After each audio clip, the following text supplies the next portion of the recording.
Assalamualaikum warahmatullahi wabarakatuh. Kembali lagi bersama aku Nurul Fajri Indriani.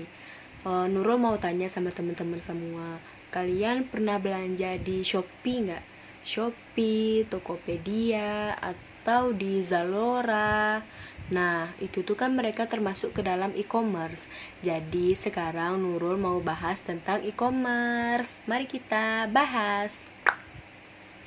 E-commerce adalah proses pembelian atau penjualan produk jasa dan informasi yang dilakukan secara elektronik dengan memanfaatkan jaringan komputer sebagai penyebaran pemasaran jasa melalui sistem elektronik seperti internet atau jaringan komputer lainnya.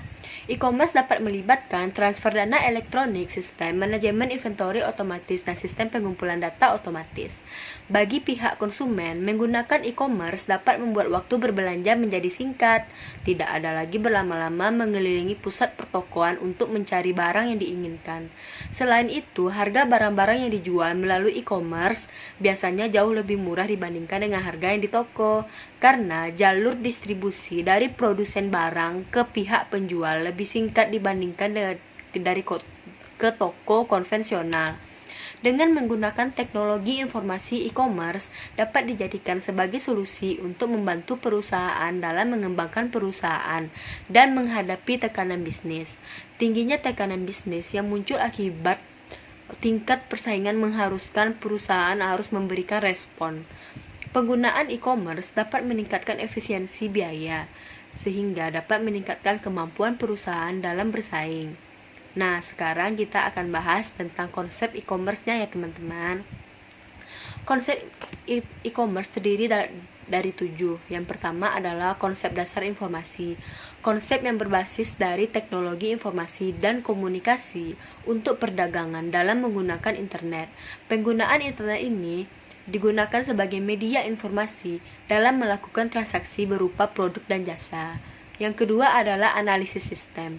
Sebagai penguraian dari suatu sistem informasi menjadi bagian yang kecil yang dimaksudkan untuk mengidentifikasikan kesalahan, kesempatan, hambatan, dan kebutuhan yang diharapkan, sehingga dapat diusulkan pengembangan dari sistem informasi tersebut.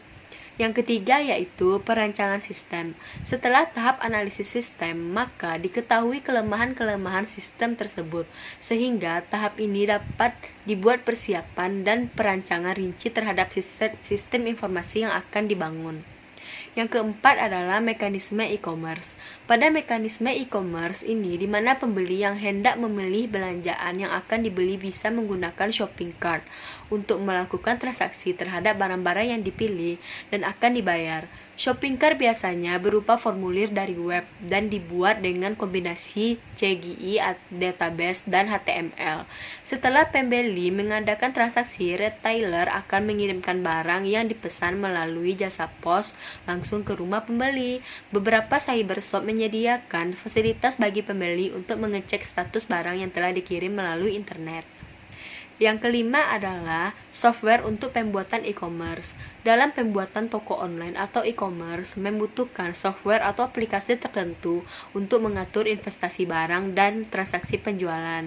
Keenam adalah alternatif pembayaran untuk e-commerce. Untuk transaksi pembayaran, e-commerce memiliki banyak alternatif. Caranya dengan mendaftar sebagai customer pada web tersebut. Bagi customer yang memiliki kartu kredit dapat menggunakan kartu tersebut atau bisa juga menggunakan PayPal, transfer, banking, atau cash delivery. Yang ketujuh adalah keamanan e-commerce. Dalam prakteknya, berbelanja wajib di web memerlukan koneksi internet dan browser yang mendukung transaksi elektronik yang aman seperti Microsoft Internet Explorer, Netscape Navigator. Standar enkripsi yang digunakan dalam e-commerce pada saat ini adalah SET atau Secure Electronic Transaction. Selain digunakan untuk pembayaran dengan kredit card, SET juga digunakan untuk pembayaran dengan smart card. Dengan menggunakan SET, kerahasiaan informasi customer berupa nama dan nomor kartunya bisa dijaga. SET juga menjaga autentifikasi dan identitas penjual atau customer, sehingga tidak bisa disalahgunakan oleh sembarang orang. Nah, setelah Nurul menjelaskan ini, apakah teman-teman sudah mengerti? Mohon maaf apabila Nurul ada kesalahan dalam pengucapan kata. Lebih kalau ada yang kurang mohon komen di bawah ya. Assalamualaikum warahmatullahi wabarakatuh. Terima kasih semua.